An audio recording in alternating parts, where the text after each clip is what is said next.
नमस्कार, मी डॉक्टर मनोज चोपडा, हृदयरोग तज्ज्ञ म्हणून मी नाशिकमध्ये 30 वर्षापासून कार्यरत आहे. मागच्या महिन्यामध्ये मी ज्या काही एंजिओप्लास्टी केल्या त्याच्यामधल्या 25% केसेस ह्या 40 वर्षापेक्षा कमी रुग्णांच्या होत्या. आता ही फार आश्चर्यजनक किंवा तुम्हाला फार चिंतेची बाब वाटेल अशीच गोष्ट आहे. आज 24, 28, 32, 36 आणि त्याच्यामध्ये पुरुषांमध्येच नव्हे पण 2 त्याच्यामधल्या 36 आणि 38 वयाच्या स्त्रिया होत्या. म्हणजे 40च्या खालील पुरुषांमध्ये व स्त्रियांमध्ये हृदयविकाराचं झटक्याचं प्रमाण वाढीस लागलंय. आणि आज जेव्हा तरुण पिढी 35 ते 55 गटातली माझ्याकडे येते त्यावेळेस त्यांना हृदयविकाराचा झटका आलेला असतो, त्यांना छातीत दुखत असतं, ईसीजी मध्ये चेंजेस असतात आणि त्यांची मला इमर्जन्सी एंजिओप्लास्टी करावी लागते. आता का बरं 30 ते 35, 40 वयामध्ये हा हृदयविकाराचा झटका किंवा ब्लॉक होण्याचं प्रमाण वाढीस लागलंय? आज जर याचा विचार केला याचं मूळ आपल्या जीवनशैलीत आहे असं मला वाटतं. 35 ते 55 वयामध्ये आपण जेव्हा आपलं करिअर आपल्याला बनवायचं असतं, त्याच्यामध्ये वी वॉन्ट टू सक्सीड, त्याचप्रमाणे आपल्याला आपलं घर तयार करायचं असतं, गाडी घ्यायची असते, मुलांचं शिक्षण, त्यांच्या स्कूल कॉलेजेसच्या ऍडमिशन्स, हे सगळं काही येतं 35 ते 55 वयोगटामध्ये. आणि याचा जर विचार केला तर हे सगळं मिळवण्याकरता आपण जे काही प्राणांतिक कष्ट करतो, जी काही जीवनशैली आपण जगत आहोत, याच्यामध्ये फार मोठे बदल झालेले असं मला वाटतं.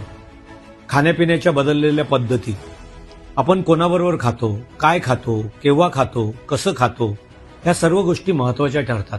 त्याचप्रमाणे व्यायाम, आज व्यायामाचा पूर्णपणे अभाव आहे. भारतामध्ये फक्त 2 ते 3% रुग्णच नियमित व्यायाम करतात. आज जर तरुण पिढीबद्दल विचारलं तर ते लेट झोपतील, झोप व्यवस्थित होत नाही. माझ्या मते तू जर तक्रार जर बघितली तर माझ्या मते आज तरुण पिढीमध्ये 5 ते 6 तास झोप सुद्धा चांगल्या पद्धतीने घेतली जात नाही. आणि झोप ही सगळ्यात महत्वाची गोष्ट आहे, त्याच्याबद्दल आज आपण विचार करत नाही आहे. कोविडमध्ये आपण बघितलं की कोविड झाला की शरीरामध्ये 10 वाढायचा, त्याच्यामध्ये तुमच्या शरीरात फुफ्फुसामध्ये पहिल्या 2 वेव्हमध्ये गुठळ्या तयार झाल्या, 3ऱ्या वेव्हमध्ये पक्षवाताचा झटका, हृदयविकाराचा झटका जास्त प्रमाणात आढळून आला. तर हे जे काही ब्लॉक्स, हे जे काही गुठळी तयार होतात आणि त्याच्यामुळे आज तरुण पिढीमध्ये इन्फ्लेमेशन वाढीस लागलंय, कारण की जीवनशैली बदलली आहे. आणि ही जीवनशैली बदलण्याकरता आज तरुण पिढीने लक्ष देणं फार गरजेचं आहे. त्याच्यामध्ये खाण्यापिण्यातील बदल, सफेद रंगांपासून दूर राहा, वेगवेगळ्या रंगांचा वापर आपल्या जेवणात करा, 45 ते 50 मिनिटाचा रोज व्यायाम करा. त्याच्यामध्ये कार्डिओ सगळ्यात महत्वाचं आहे, म्हणजेच वॉकिंग, रनिंग, सायकलिंग, स्विमिंग हे आपण नियमित करणं गरजेचं आहे. झोप माझी व्यवस्थित आहे का नाही याच्याकडे लक्ष द्या.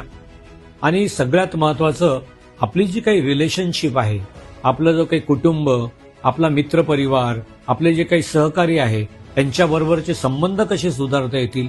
आणि सगळ्यात महत्वाचं आहे फायनान्शियल मॅनेजमेंट आणि टाइम मॅनेजमेंट. फायनान्सेस, आज आपलं इन्कम कमी आणि खर्च जास्त, कारण की या सगळ्या गोष्टींकरता लागणारा खर्च वाढीस लागलाय. त्याचबरोबरीने टाइम, वेळच मिळत नाही, ही कंप्लेंट सगळेजण माझ्याकडे येऊन करतात.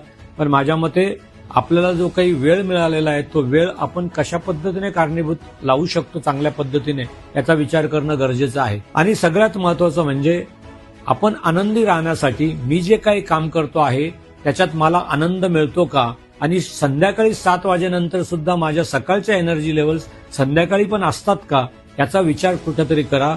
आणि अनिल कपूर नेहमी म्हणतो की बी पॉझिटिव्ह यार.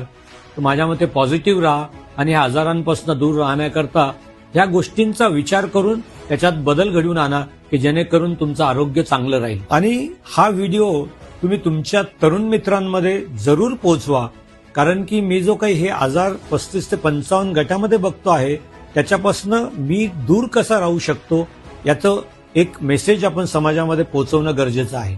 धन्यवाद.